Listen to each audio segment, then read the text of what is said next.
ভাপা পিঠা তো অনেক খেয়েছেন। নারকেলের পুর ভরা গাজরের ভাপা পিঠা একবার এইভাবে তৈরি করে দেখুন, খেতে দারুণ লাগে আর দেখতে কতটা সুন্দর হয়েছে। অল্প সময়ে ঝটপট তৈরি করা হয়ে যাবে। গাজর ধুয়ে পরিষ্কার করে কেটে নিয়েছি, ব্লেন্ডারে ব্লেন্ড করে নেব। একটা মিহি পেস্ট করে নেব, অল্প জল দিয়ে দিলাম। পেস্ট করা হয়ে গেছে। এদিকে গ্যাসে ফ্রাই প্যান চাপিয়ে নারকেল দিয়ে দিলাম, স্বাদ মতো চিনি, দুটো এলাচ থেতো করে দিয়ে দিলাম। ভালোভাবে নেড়ে নেব। চিনিটা গলে গেছে, আবারও কিছুক্ষণ নেড়ে নেব। একটু ঝরঝরে ভাব হয়ে গেছে, এবার আমি নামিয়ে নেব। নামানো হয়ে গেছে। গাজরের পেস্ট করে রেখেছিলাম, গ্যাসে কড়াই চাপিয়ে দিয়ে দিলাম।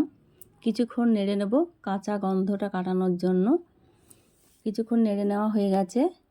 1 কাপ দুধ দিয়ে দিলাম, ভালোভাবে গাজরের সঙ্গে নেড়ে নেব।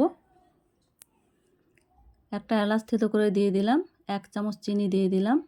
ফুটে ওঠা পর্যন্ত অপেক্ষা করব। ফুটে উঠেছে, 1 কাপ আতপ চালের গুঁড়ো দিয়ে দিলাম। ভালোভাবে নেড়ে নেব।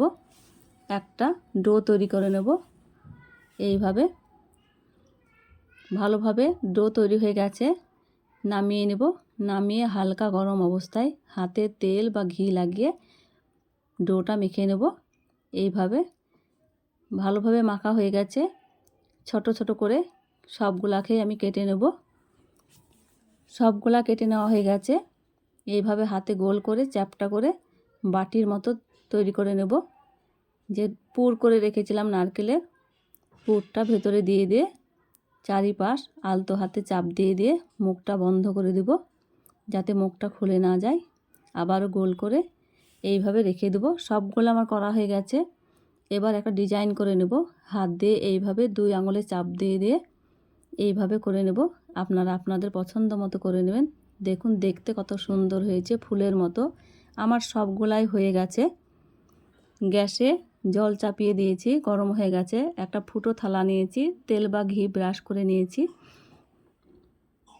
আমি ঘি ব্রাশ করে নিয়েছি, আপনারা তেল বা ঘি যে কোনো একটা নিতে পারেন।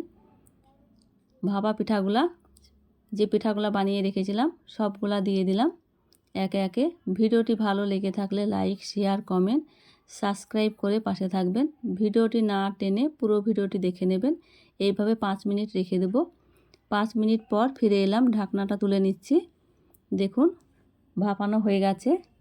আমি নামিয়ে নিচ্ছি। নামিয়ে হালকা ঠান্ডা করে তুলে নিচ্ছি। দেখতে কতটা সুন্দর, অল্প সময়ে ঝটপট তৈরি করা যাবে। সময় আপনারা এইভাবে গাজর দিয়ে ভাপা পিঠা বানিয়ে দেখতে পারেন। দেখতে তো দারুণ হয়েছে, খেতে অসম্ভব মজার। লাইক দিয়ে পাশে থাকবেন।